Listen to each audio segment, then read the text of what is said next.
El Espíritu Santo es la tercera persona de la Trinidad, es la fuerza, como les decía, que cambió de alguna manera la historia humana, porque Dios se manifestó a través del Espíritu Santo en los profetas, en los reyes, en los jueces, en los sumos sacerdotes y finalmente, nos dice la carta a los Hebreos, en su propio Hijo, quien recibió el Espíritu Santo de manera particular y especial y empezó una vida de entrega, una vida de donación, una vida de salvación.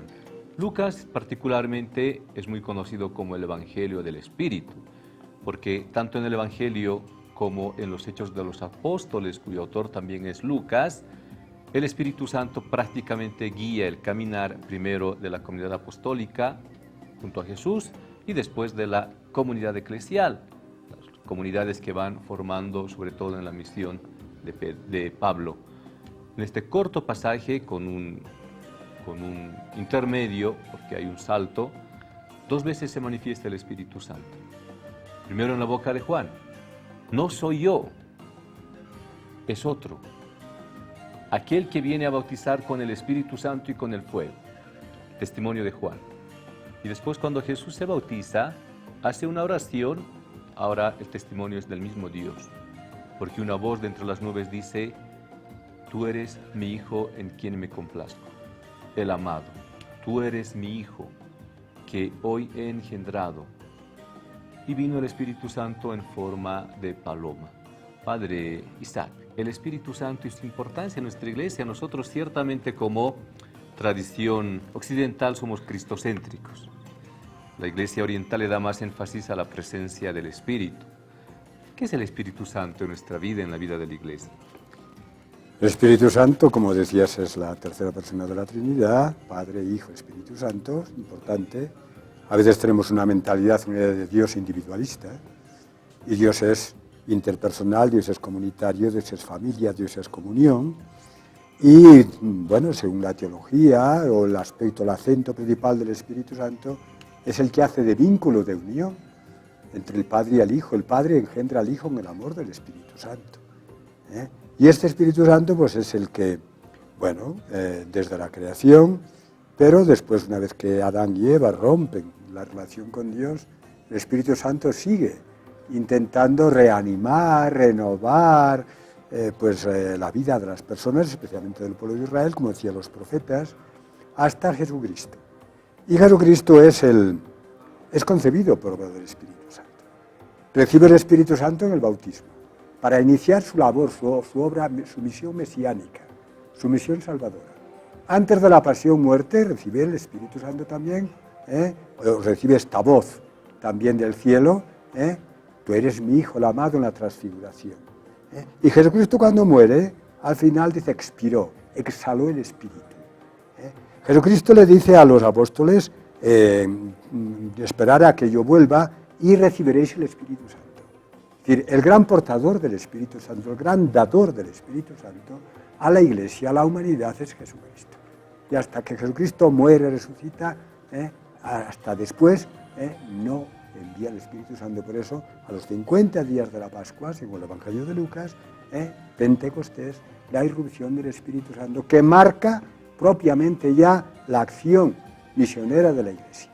Hasta entonces los discípulos estaban encerrados y estaban en contacto con Jesucristo, Jesucristo se les aparecía, se encontraba con Él, incluso celebraban la Eucaristía el primer día de la semana, pero no tenían la luz, la fuerza, la fortaleza, el amor, el entusiasmo y la liberación que produce el Espíritu Santo.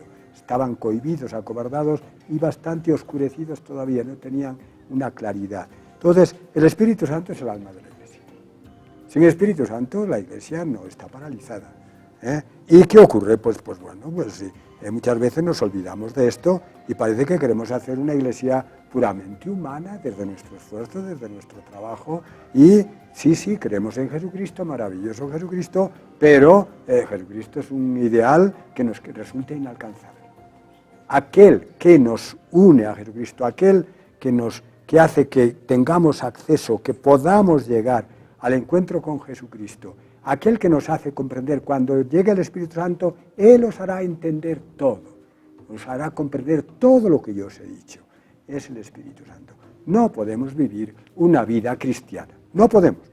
Una vida cristiana, una vida evangélica, por muchos esfuerzos y muchos planes y mucha formación que tengamos, si no estamos animados, alentados por el Espíritu Santo, que es el Espíritu del amor del Padre en Jesucristo, y de ahí fluye a nosotros. Entonces, desde luego, es el elemento vital de la Iglesia en su conjunto y de la fe de cada uno de los cristianos. El Espíritu Santo es el vínculo, nos dice el Padre Isaac, y es tan importante entender esta dimensión, porque Dios es Dios Trinidad, es comunión perfecta de amor, pero esa comunión perfecta de amor es gracias al vínculo del Espíritu Santo, que es el mismo amor. El Espíritu Santo que se revela, como dice el Padre Isaac, para mostrarnos que nuestra relación filial con Dios es una relación de amor, no porque seamos buenos hijos, porque Dios ha querido asumirnos como hijos e hijas suyos en la victoria de Cristo sobre el pecado y la muerte. Y por eso, si bien Cristo para nosotros es una persona, es una experiencia de vida, el acceso a Cristo es a través también del Espíritu Santo, que nos abre la mente, que nos abre el corazón, que nos abre el entendimiento. Porque si no, es verdad lo que dice el Padre Isaac, podemos encontrar humanamente en Cristo una figura legendaria, una figura heroica, y bueno, nuestra relación no es en el ámbito trascendental, mistagógico. Al final de cuentas, nosotros no creemos solamente en un héroe o en una leyenda, creemos en un Dios que se ha encarnado, pero su encarnación de ninguna manera ha sido renunciar definitiva y plenamente a su dimensión sagrada, divina. Y por eso el ser humano está llamado a alcanzar esa misma gloria que Cristo ha alcanzado cuando el Padre lo resucitó, cuando el Padre lo reivindicó, para que Él se quedara en medio de nosotros hasta el fin de la historia, dice la Escritura. El Espíritu Santo que hay que dejarle ser en nuestra vida. Y repito, no es una entidad abstracta. Ciertamente hay muchas manifestaciones. En la antigua alianza, el Espíritu era la fuerza que movía el agua. Parecía esa fuerza que revoloteaba sobre el agua. Es el fuego que quema la boca de los profetas para que no se queden callados ante las injusticias. Pero también es el fuego que quema para que uno pueda anunciar propositivamente un tiempo de esperanza, un tiempo nuevo.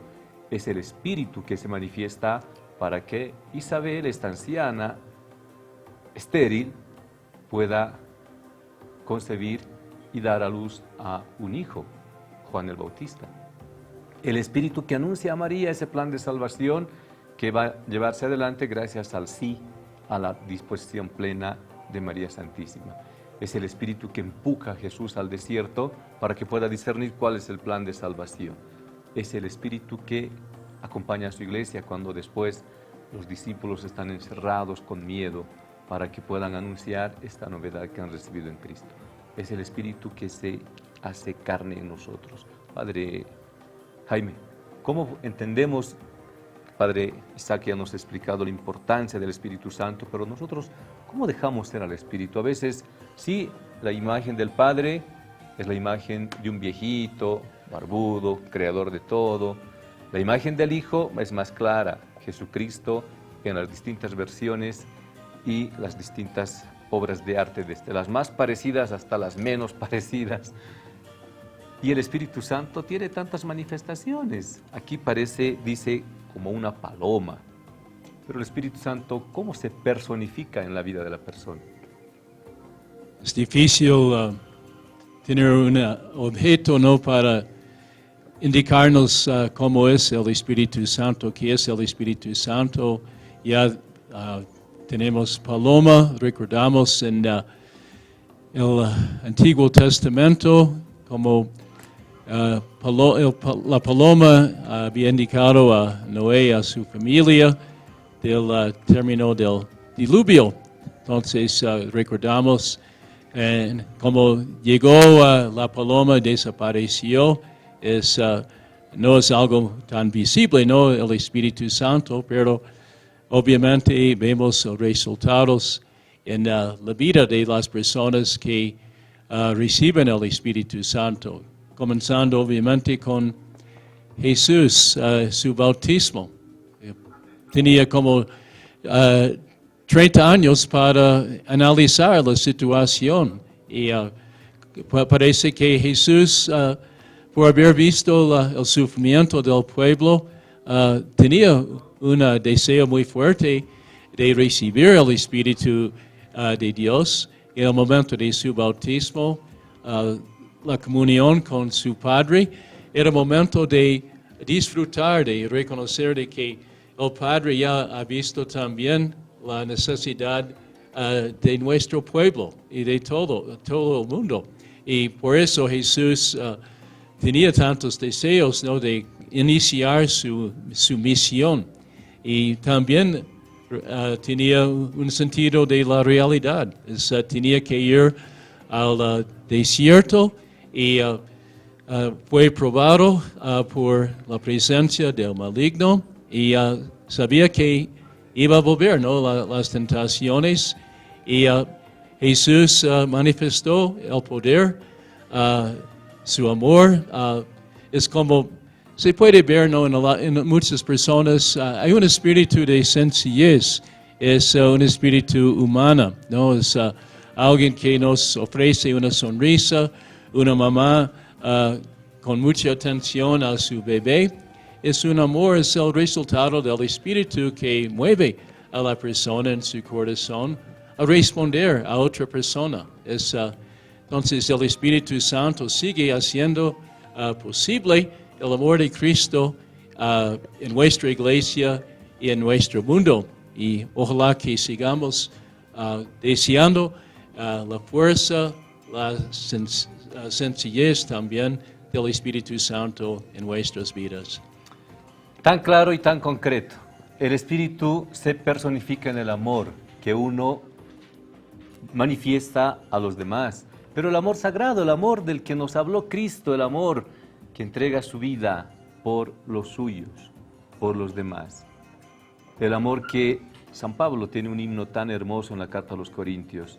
El amor que no es egoísta, el amor que no se engríe, el amor que no celebra lo injusto, el amor que perdona, el amor que recrea, el amor que acompaña.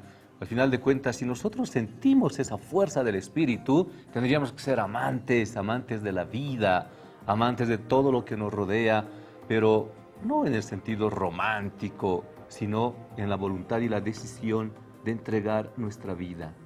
Eso es el amor. Y esa es la personificación y la encarnación del Espíritu, porque ¿qué le llevó a Cristo a entregar su vida? El amor. San Pablo dice, yo hablar a las lenguas del mundo, si no tengo amor es una campana vacía que resuena. Así entregar a todo lo que tengo a los pobres, si no lo hago por amor, de nada vale.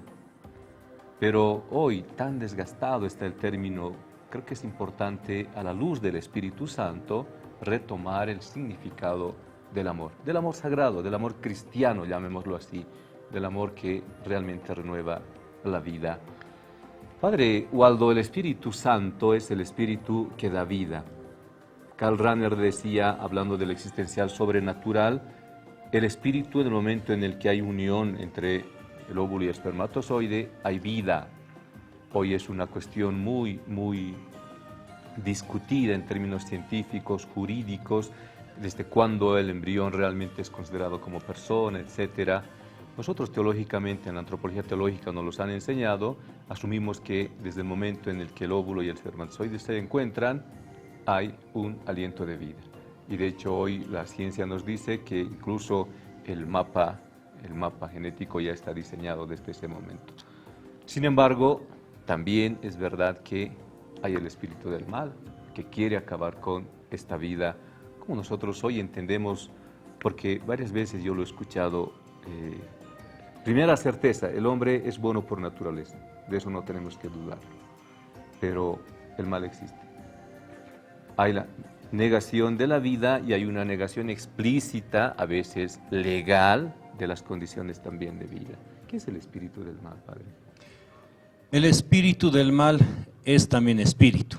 Todo lo que es espiritual es divino, está por encima de las categorías humanas, físicas, materiales. Es espíritu, es aliento de vida, no es carne. Y el mal aunque es también identificado con una persona en concreto, una persona con voluntad, con libertad, con conciencia, el mal y el espíritu del mal actúan en el mundo. Curiosamente, Dios presenta a su Hijo Jesús al mundo diciendo, lleno de orgullo me imagino yo, aquí está mi hijo, se los presento, este es mi hijo, mi preferido, este hijo yo lo tengo con tanta alegría y lo presento a todo el mundo. ¿Por qué? Porque por detrás este hijo es el que va a dar la vida a ustedes, el que les va a salvar. San Pablo también dice, Jesús ha sido enviado para destruir las obras del mal. Y consecuencia de la destrucción de las obras del mal es dar el Espíritu Santo a los hombres. Yo pienso que cada persona que recibe el Espíritu Santo de Dios está diciéndole no al espíritu del mundo o al espíritu maligno. Y cada ley, cada pensamiento, cada idea, cada motivación en contra de la vida es una motivación que sale del espíritu del maligno. Solamente hay esos dos espíritus que no son de la misma categoría, no están al mismo nivel. No es ese maniqueísmo con el cual la gente explica muchas veces la realidad como dos fuerzas que pelean el bien y el mal. No es así, existe una sola fuerza, la fuerza de Dios, la alegría, el amor, el espíritu de Dios. Y la negación de esa fuerza es el espíritu del mal. Y ese espíritu no es solamente el que posee a las personas y uno dice, estoy poseído porque se me vuelcan los ojos o camino para atrás. No, no. Un pensamiento contra tu hermano, decir no a la vida, ya tienes esa sombra del espíritu maligno en ti. Y por ende, decir estoy a favor de la vida, y no solamente la vida humana, sino también la vida de los animalitos, de las plantas, la vida de la creación, ya tienes esa chispa del Espíritu Santo de Dios. Esto es muy importante, no son dos fuerzas que pelean entre sí, la fuerza del bien y la fuerza del mal. La fuerza del bien es la única fuerza. Entonces, ¿por qué existe el mal? Porque hay gente que no opta por el bien. Para nosotros no opta por Dios, que es el sumo bien, no por su categoría todopoderosa, por su categoría de juez de vivos y muertos o juez de la historia y del universo, sino porque nos ha enseñado un camino de vida. Por eso es el sumo bien. Materialmente hablando, porque se ha encarnado en la presencia de Cristo en tiempos de Poncio Pilato, compartiendo una historia, una tradición, una cultura, una religión, un sueño y un anhelo de vida. Negar aquello es negar la vida. Negar la presencia de Dios que viene a recrear la vida, obviamente es aceptar el espíritu del maligno, el espíritu del mal. Por lo tanto, ojo, no es cuestión de opciones o adhesiones religiosas. Aquel que explícitamente niega la presencia del sumo bien, de la vida en mayúsculas, al final opta o da paso al espíritu del mal. Por eso no es tan gratuito que alguien abierta y tranquilamente exprese su negación. Al final de cuentas, está asumiendo que, y vemos muchos personajes que parece que no tuvieran alma. Son tan instrumentales y tan pragmáticos que al final hasta su racionalidad arreglan con un fin muy perverso. Y ciertamente, lamentablemente a veces están tomando decisiones para sectores sociales, para grupos humanos, están tomando decisiones también para la sociedad entera. Y hay que estar muy, muy atentos. El espíritu del bien es el espíritu que todos quisiéramos tener. Pero cuando cerramos la puerta de forma más sencilla a Dios, estamos abriendo la puerta al mal. Y ahí las opciones no son tan simples y tan sencillas. Al final de cuentas, quien opta por la vida, opta por Dios. Y quien niega aquello, opta por el maligno. Pero el maligno es muerte. Eso hay que tenerlo claro en nuestra vida. El maligno es dolor, es sufrimiento, es confusión, es muerte. Vamos a una pausa, regresamos con Evangelio y Vida.